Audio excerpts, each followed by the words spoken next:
وہ اس طرح ہوا کہ میرے ٹانگ میں درد شروع ہو گیا. تو حضور چونکہ کافی تیز چلتے تھے, ویسے ہی چلتے ان کی, تو میں پیچھے رہ گیا کیونکہ مجھے درد ہو رہا تھا. تو حضور جب واپس آئے ہیں تو میں چونکہ پیچھے رہ گیا تھا, پھر حضور نے میرا انتظار کیا, اور جب تک میں نہیں گاڑی میں بیٹھ گیا تو حضور روانہ نہیں ہوئے. قافلہ چونکہ جاتا تھا, تو اس پر بھی میں نے ایک شعر لکھا کہ وہ مجھے اس وقت یاد نہیں آ رہا, لیکن اس میں یہ کہ کسی کے لیے یہ قافلہ رکا بھی ہے, اس میں ایک شعر تھا. تو وہ میرا ایک قسم کا حضور کے ساتھ پہلا وہ اس طرح شاعری کے حوالے سے تعارف تھا.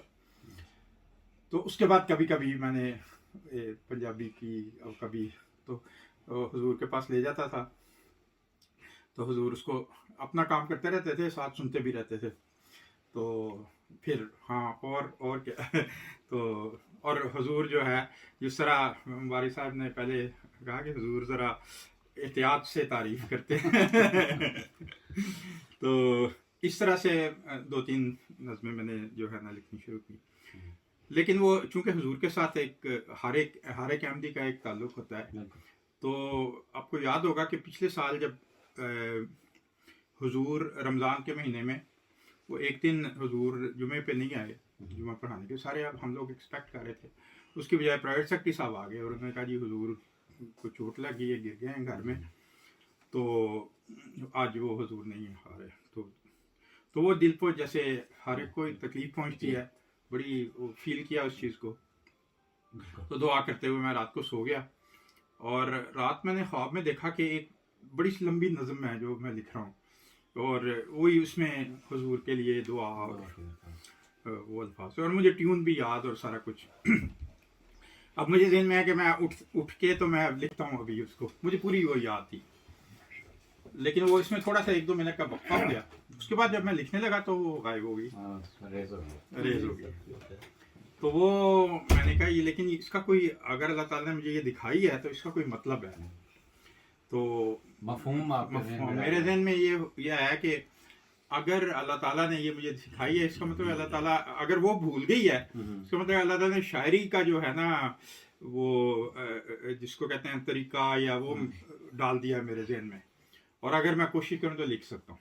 اور چنانچہ میں نے اسی وقت ایک اور نظم جو اسی ٹیون پہ تقریباً 1 سال پہلے کی بات, جی یہ رمضان, پچھلے رمضان کی بات ہے, 25 رمضان جو مبارک تھا. 1 سال بھی پورا نہیں ہوا, نہیں پچھلے سال, اس سے پہلے یعنی 1.5 سال ہو گیا. اچھا 1.5 سال, ٹھیک. تو اس کے بعد میرے ذہن میں یہ بات ہے, اچھا وہ نے ایک نظم لکھی اس وقت, اور وہ ہم دیا نظم تھی, تو حضور کو بھجوا دی میں نے. تو پھر میرے ذہن میں یہ آیا کہ اللہ تعالیٰ نے قرآن کریم میں فرمایا کہ میری اتنی صفات ہیں کہ اگر سارے سمندر سیاہی بن جائیں اور سارے جو درخت ہیں قلم بن جائیں تو تم اور بھی لے آؤ, اتنے سمندر تو ختم نہیں ہوگی. تو میں نے کہا اگر خدا کی ایک صفت پہ بھی غور کیا جائے روز, تو روز کی تو ایک نظم بندہ لکھ سکتا ہے. تو یہ بیک گراؤنڈ تھا اس کا.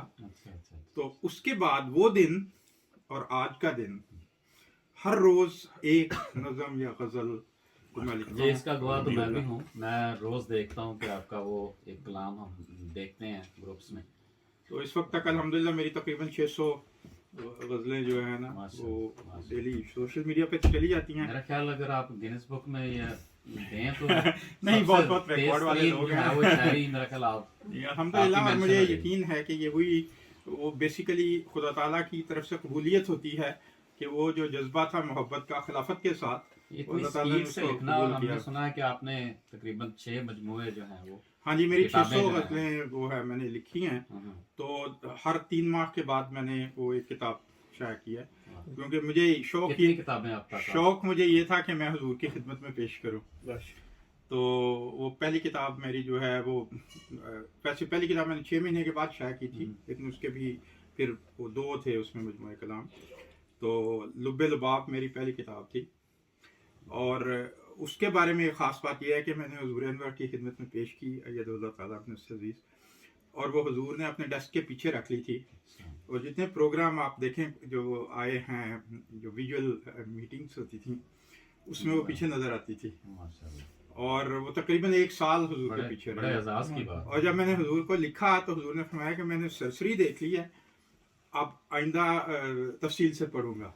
اور حضور نے اس پہ پورا عمل کیا ہے جب تک پوری وہ ہوئی نہیں ہے، حضور کے پیچھے وہ پڑی رہی ہے، پورا 1 سال کے بعد وہ وہاں سے ہٹی ہے. تو اس کے بعد میرا جو ہے دوسرا مجموعہ کلام تھا جو غزلوں کا مجموعہ ہے بیسیکلی، اور چاک دامان جنوں اس کا نام ہے. اور اس کے بعد ہم قدم دم بدم، اور درائنا صف دوستاں، یہ میری جو چوتھی کتاب تھی.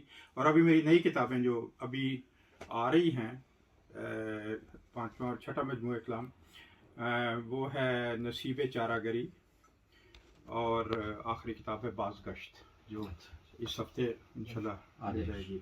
اور الحمدللہ کہ اللہ نے بڑا فضل فرمایا کہ لوگوں کی طرف سے بڑی، اور جیسے وہ کہہ رہے تھے کہ اس سے پہلے شاعری شعر تو اپریشیٹ کرنا، تو اور رانا صاحب بھی ابھی فرما رہے تھے کہ ردیف قافیے کا تو چلو پتہ ہے، لیکن وزن کیا ہوتا ہے تو وہ کانسیپٹ نہیں تھا.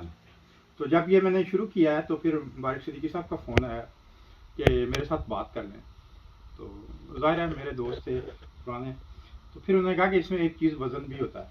انہوں نے پہلی دفعہ مجھے بتایا کہ یہ شاعری میں ایک چیز وزن بھی ہوتا ہے، اور یہ اس کے یہ ارکان ہوتے ہیں، افعیل جن کو کہتے ہیں، اور مفاعیل، پہلی دفعہ مجھے اس وقت پتہ چلا.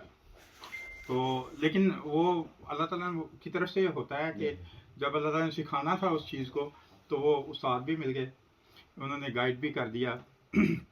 اور ایک آدھی ویب سائٹ پھر میں نے دیکھا کہ اچھا یہ کیا چیز ہوتی ہے، تو ان کی گائیڈنس کے بعد تو پھر الحمدللہ کہ اس کے بعد کوئی بغیر وزن والا میرا شعر نہیں ہے.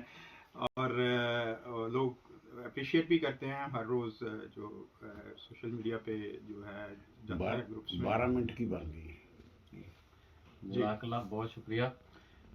بڑا اچھا رہا آپ کے ساتھ یہ وقت، اور مجھے پتہ ہے کہ آپ کی فیملی جو ہے پوری ماشاءاللہ اب بھی تعلق ہے، ان کا گہرا تعلق ہے. آپ کے والد صاحب تعلیم کے شعبے سے وابستہ تھے. بہت شکریہ. ڈاکٹر طارق صاحب تھے ہمارے ساتھ، بہت شکریہ آپ کا. جزاک اللہ، بہت بہت شکریہ.